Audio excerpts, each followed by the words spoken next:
Bueno, pues vamos a hablar de todos estos asuntos, de todo lo que hemos visto, esa larga lista. Lo vamos a hacer con Juan Ramón Liébana, secretario general de CEPAR, que ya nos acompaña aquí esta noche, y le damos la bienvenida. ¿Cómo está? Buenas noches. Bien, buenas noches, muchas gracias.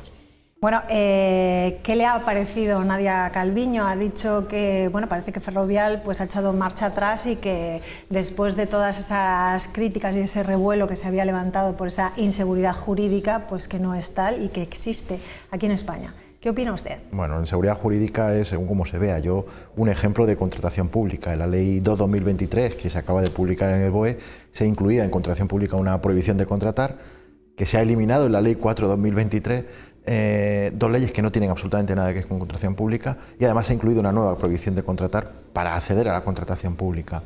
Cierta inseguridad jurídica yo creo que sí que hay. Otra cosa es que pues a nivel político no interese resaltarla mucho, evidentemente, pero más allá de eso, yo creo que Ferrovial tiene claro que el movimiento estratégico corporativo a Países Bajos tiene que ver con el salto al mercado norteamericano, pero sobre todo con la captación de financiación. Está en un país en donde tiene rating AAA, eso, nada más que eso, en una semana ha supuesto un 6% de revalorización en bolsa, 1.000 millones de euros.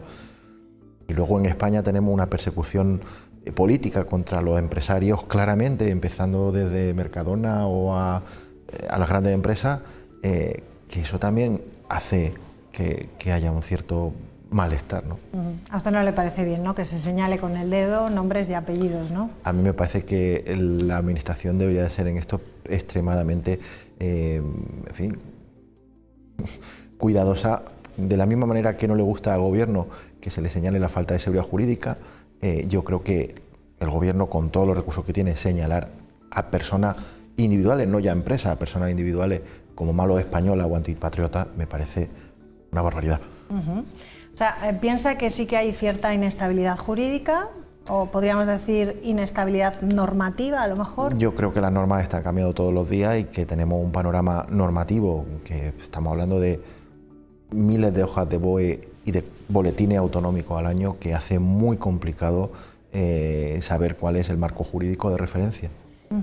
Bueno, hemos visto antes unos ejemplos, ¿no? Pero yo comentaba que son alrededor de 90 actuaciones en obras y servicios públicos que quedaron en 2022 desiertas, ¿no? Eso bloqueó una inversión, y lo hemos visto también, cerca de casi 10 millones de euros. Sí. Esto no es una situación de ahora, pero sí que me gustaría preguntarle en qué momento nos encontramos. Bueno, pues un momento muy complicado, porque el pasado día 2 de marzo dejó de aplicarse el sistema extraordinario de revisión de precios que se había establecido en el Real Decreto Ley 3/2022 con diversas modificaciones el año pasado.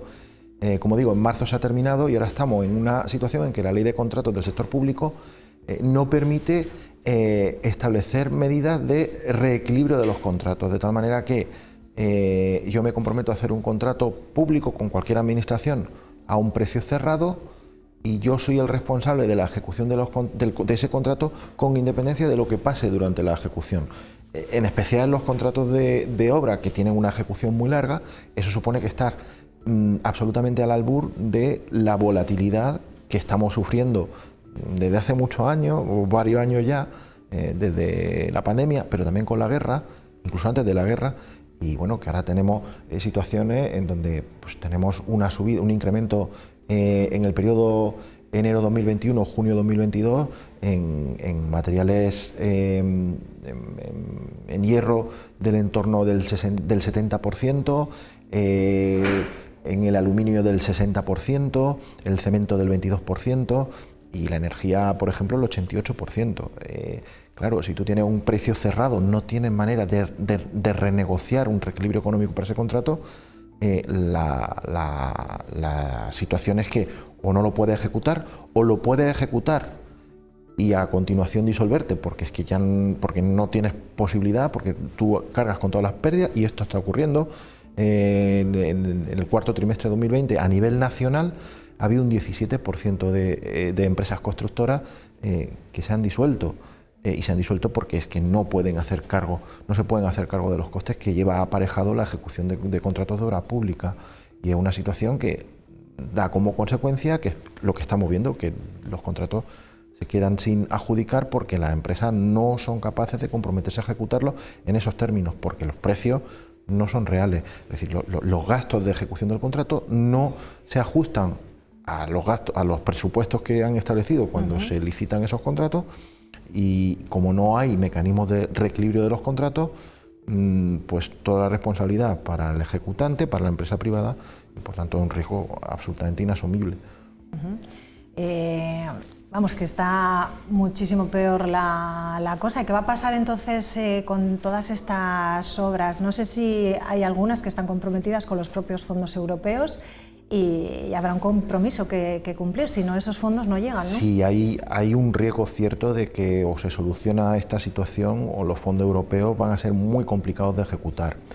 Tengamos en cuenta que los fondos europeos, buena parte de los fondos europeos y del plan de transformación, resiliencia, en el que se articulan en España, está comprometidos por el Gobierno de España que la adjudicación va a ser antes de todos los fondos europeos, de 70.000 millones, antes del 31 de diciembre del 24, y la ejecución efectiva de los contratos al 31 de diciembre del 26. En esta situación ya lo estamos viendo, en muchos de los contratos que se están quedando desiertos ya estaban acogidos en todo o en parte a fondo europeo. Se van a quedar desiertos y hay que habilitar mecanismos que permitan efectivamente introducir medidas que permitan el reequilibrio económico de los contratos. Bueno, pues díganos, ¿qué medidas son esas? Bueno, a ver, medidas a corto plazo las que veníamos reclamando que se introdujeran en este sistema extraordinario, que lo he repetido muchas veces, estaba pensado para las grandes obras viarias y ferroviarias, que el 90% de las empresas, de las pymes y micropymes y del 90% de las obras autonómicas y locales no se podían acoger a este régimen. Medidas como introducir más materiales, introducir también la mano de obra, introducir la energía, pero también hacer que los costes de la dirección de obra de esos contratos no computen y por tanto ya está bajando el precio del contrato con independencia de las fluctuaciones, o que el beneficio industrial pase del 13 al 17 para la ejecución de los contratos, de manera que tenga un cierto margen de actuación.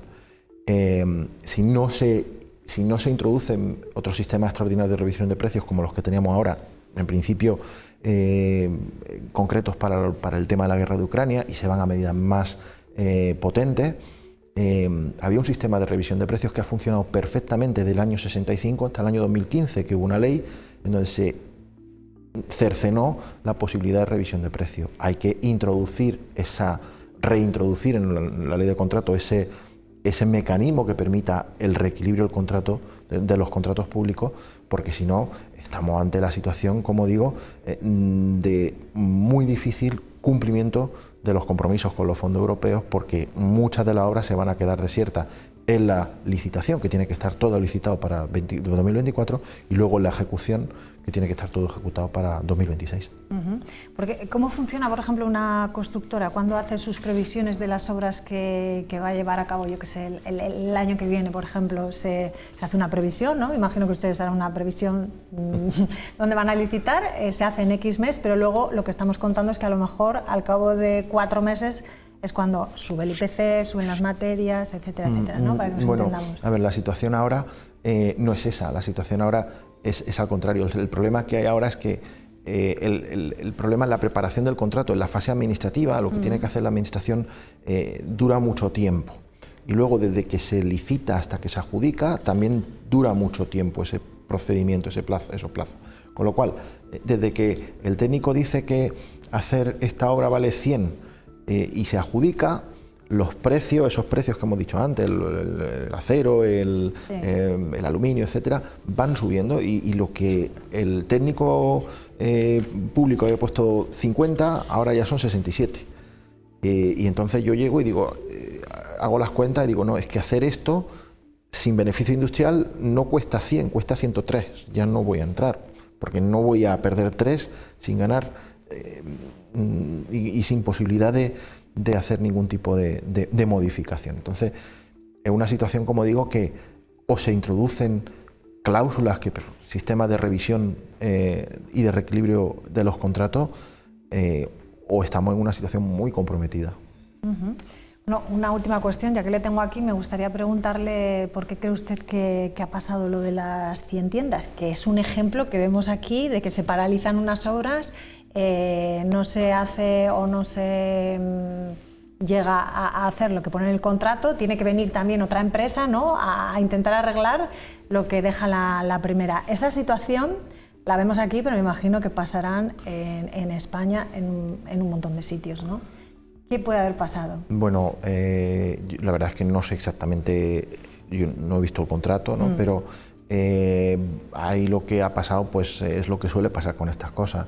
Y lo que pedimos también desde la asociación, ¿no? Si se licitan contratos y además se adjudican a la baja y hace una baja del 26%, en una situación como la actual, como digo, que hay una volatilidad clarísima de los precios, claro, si una mesa cuesta hacer 5, cuesta hacer 5, los materiales cuestan 5, sin contar mano de obra, sin contar, cuesta 5, y yo digo que te la hago por 3, algo falla. No es verídico, y el problema, y lo hemos reclamado muchas veces a las administraciones, es que no se puede privilegiar como se privilegian las bajas en los precios. Las bajas en los precios tienen que estar en un porcentaje muy limitado, se tiene que ir a priorizar otras cuestiones, y esto no se tiene en cuenta, y pasa lo que pasa que efectivamente la empresa en un momento dado se da cuenta de la ejecución, que no salen las cuentas, y entonces pues empieza a retrasarse efectivamente, y estamos en esta situación. Es así. Bueno, pues nos ha quedado claro. Yo no sé si los gobiernos pueden hacer más, los gobiernos nacionales, los gobiernos regionales podrían hacer... Hombre, los gobiernos nacionales, el gobierno de España tiene la llave en la mano de modificar la ley de contratos del sector público, sin lugar a duda. Los gobiernos autonómicos también tienen muchas posibilidades. En el caso del gobierno de La Rioja, se hizo en abril del 2022, se adhirió al sistema de revisión de precios de ese famoso Real Decreto Ley 3/2022, simplemente hizo una remisión. Sin embargo, tenemos ejemplos de otras comunidades autónomas. Aragón está bien cerca. En el caso de Extremadura también es paradigmático, en donde han establecido decretos específicos con sistemas específicos de revisión que han funcionado mucho mejor. Y último ejemplo, en el caso de La Rioja, no lo tenemos datos tan desgranados como me gustaría, pero en el cuarto trimestre de 2022 ha habido 32 concursos de acreedores de empresa. 32 concursos de acreedores de empresa, claro que en La Rioja, en comparación con Madrid, en números absolutos pues no es muy significativo, pero en estadística, o sea, comparativamente, en porcentaje, supone un incremento interanual del 300%. 300% en concursos de acreedores es un número muy interesante, sobre todo si tiene en cuenta, por ejemplo, que Navarra, somos la segunda comunidad autónoma que más ha aumentado porcentualmente en el número de concursos de acreedores. Navarra, sin embargo, es la única comunidad de España que ha bajado el número de acreedores y ha bajado un 19,4%. Algo estarán haciendo bien en Navarra y deberíamos de aprender. Bueno, pues lo dejamos aquí, queda hecha esa petición. Muchísimas gracias por acompañarnos, Juan Ramón, y hasta una próxima ocasión. Cuando queráis, muchísimas gracias a vosotros. Nos vamos a publicidad, regresamos ahora mismo.